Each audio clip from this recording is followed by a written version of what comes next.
Hello everyone and once again welcome to Umar Taskeer YouTube channel. Myself Umar Taskeer. Guys, Facebook ad series के आज के इस particular video में हम लोग बात करने वाले हैं about carpet bombing strategy. Yes guys, हम लोग समझने वाले हैं कि आखिर ये कारपेट बॉम्बिंग स्ट्रैटेजी क्या होती है। स्ट्रैटेजी को समझने से पहले हमें एक दो चीजें और समझनी पड़ेंगी। सबसे पहले कि ये स्ट्रैटेजी किस टाइप के बिजनेसेस के लिए है।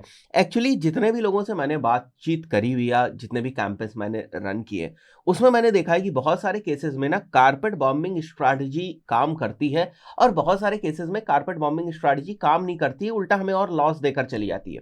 तो ऐसे में जो मैंने कंक्लूड किया है, जहां तक मैंने समझा है, अगर आप कारपेट बॉम्बिंग स्ट्रैटेजी को यूज कर रहे हैं ना, तो आप मेक श्योर करें कि आप उस बिजनेस के लिए इसको यूज करें जो लोकल बिजनेस है। जैसे मैं बात करूं, कोई कोचिंग क्लासेस है, ठीक है, ये लोकल बिजनेस है। ऐसा बिजनेस जो लोकली एक डिफाइंड ज्योग्राफिकल एरिया में ऑपरेट करता हो, जहां पर आप एक लगभग डिफाइंड ऑडियंस को टारगेट करना चाहें, आप उस टाइप के बिजनेसेस के लिए कारपेट बॉम्बिंग स्ट्रैटेजी को यूज करें। एक चीज तो आप इस चीज को ध्यान रखें, मैंने जहां तक रिजल्ट देखे हैं इससे, वो इसी टाइप के बिजनेसेस के लिए हमें देखने को मिले हैं। This is one thing.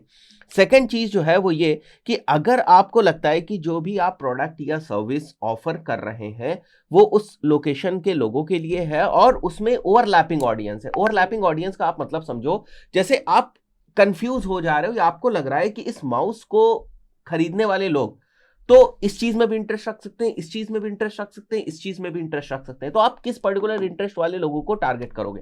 क्योंकि आपको लग रहा है कि इस पर्टिकुलर डिफाइंड रेडियस के अंदर या ज्योग्राफिकल लोकेशन के अंदर जो मुझे प्रोडक्ट या सर्विस ऑफर करनी है, उसके जो ऑडियंस है वो लगभग हर कोई इसका ऑडियंस है। वैसे अगर मैं मार्केटिंग टर्म्स में बात करूं तो ऐसा होता नहीं है जहां पर हम लोगों को ये बोलना चाहिए कि हमारा प्रोडक्ट हर किसी के लिए। ऐसा कभी नहीं हो सकता कि कोई प्रोडक्ट या कोई सर्विस हर किसी के लिए, इट इज नॉट पॉसिबल, ठीक है।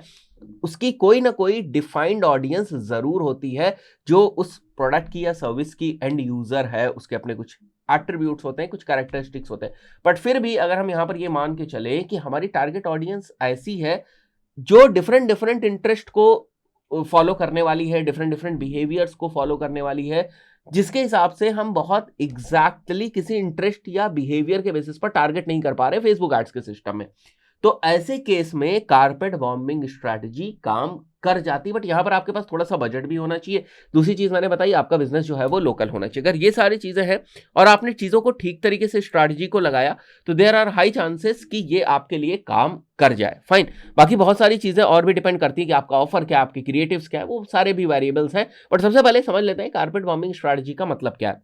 देखो, मान के चलते हैं कि मेरा कोई लोकल बिजनेस है, वो किसी ज्योग्राफिकल एरिया में ऑपरेट कर रहा है, तो हम लोग क्या करते हैं, हम ओपन टारगेटिंग कर देते हैं। ओपन टारगेटिंग का मतलब कोई भी टारगेटिंग हम लोग नहीं सेलेक्ट करते, ना इंटरेस्ट बेस ना बिहेवियर बेस। बस हुआ अगर तो अगर हमने एज का कोई बैरियर लगाना है तो वो लगा दिया, वो भी काफी वाइड होते हैं, मतलब एज ग्रुप भी हमें काफी वाइड रखना है, मतलब हमें सभी को टारगेट करना है। और सभी को टारगेट करने के लिए जो टाइप ऑफ क्रिएटिव हम लोग यूज करेंगे वो यूज करेंगे हम लोग वीडियो को। मेजरली हम लोग वीडियोस को यूज करेंगे, क्योंकि वीडियोस के बेसिस पर हमारे पास ऑप्शन होता है कि हम लोग रीमार्केटिंग ऑडियंस जो है वो बना सके। किस बेसिस पर कि कितने लोगों ने हमारे वीडियो को देखा, बाई व्हाट परसेंटेज, उसके बेसिस पर हम लोग रीमार्केटिंग ऑडियंस बना सकते हैं। तो ये एक तरीके से जो ये स्ट्रैटेजी है ये इस चीज की है ताकि आप फिल्टर आउट करते जाएं और आप एक सेगमेंट बना पाए। मतलब यहां पर जो टॉप ऑफ द फनल में जो आपकी ऑडियंस है, यहां टॉप ऑफ द फनल में आप इसको सेगमेंट करके आप यहां से थोड़ी सी जो रिलेवेंट ऑडियंस है उसको निकाल पाए on the basis of these video views की रीमार्केटिंग ऑडियंस बना पाए आप, और फर्दर फिर आप उनको टारगेट कर पाए अपने प्रोडक्ट और सर्विस के लिए। तो ये वाली जो स्ट्रैटेजी होती है ना, इसको कारपेट बम्बॉर्डिंग स्ट्रैटेजी बोलते हैं, क्योंकि यहां पर जो आप टारगेट कर रहे हो ना वो सभी लोगों को टारगेट कर रहे हो। तो ये तभी काम करती है जब आपके पास डिफाइंड एक ऑडियंस है कि भाई 1 लाख 2 लाख 3 लाख 5 लाख लोगों को ही आपको टारगेट करना है या 10 लाख लोगों को ही आपको टारगेट करना है, तो ठीक है। बट वहीं पर अगर आपको करोड़ों या सैकड़ों करोड़ों लोगों को अगर टारगेट करना है और वहां से अगर आपको जो है रिजल्ट चाहिए, वहां से अगर आपको क्लाइंट्स प्रोस्पेक्ट्स जो है वो चाहिए, तो वहां पर फिर ये एक क्वेश्चन मार्क हो जाता है। क्योंकि उतनी बड़ी ऑडियंस को अगर आप कोल्ड ऑडियंस की तरीके से टारगेट करेंगे, ओपन इंटरेस्ट की तरीके से टारगेट करेंगे ना, सब तक पहुंचने के लिए आपको बहुत ही हैवी बजट चाहिए होगा। और उतना बजट के लिए आपको बहुत सारे कैंपेन्स भी डिफरेंट रन करने पड़ेंगे। डिफरेंट डिफरेंट क्रिएटिव्स भी आपको बनाने पड़ेंगे, वीडियोस भी आपको बनाने। तो ऐसे में ये जो स्ट्रैटेजी है ये ज़्यादातर केसेस में जब काम करती है तो वो लोकल बिजनेसेस के लिए काम करती है, और इसको हम तभी यूज़ करते हैं जब हम काफ़ी कंफ्यूज हो जाएं कि हमारी जो इंटरेस्ट है वो ना हमें बहुत ओवरलैपिंग लग रहा है, कि हमारे प्रोडक्ट या सर्विस को लेने वाले लोग इस इंटरेस्ट में भी हो सकते हैं, इसमें भी हो सकते हैं, इसमें भी हो सकते हैं, इसमें भी हो सकते हैं। तो हम एक कैंपेन कारपेट बॉम्बिंग स्ट्रैटेजी के अराउंड बना सकते हैं। थोड़ा सा जो बजट है हमारा वो कारपेट बॉम्बिंग स्ट्रैटेजी के लिए हम रख सकते हैं। इसका मतलब ये नहीं है कि बाकी की जो आपकी स्ट्रैटेजी चल रही है, बाकी के जो आपके कैंपेन्स चल रहे हैं उनको आप बंद ही कर दोगे।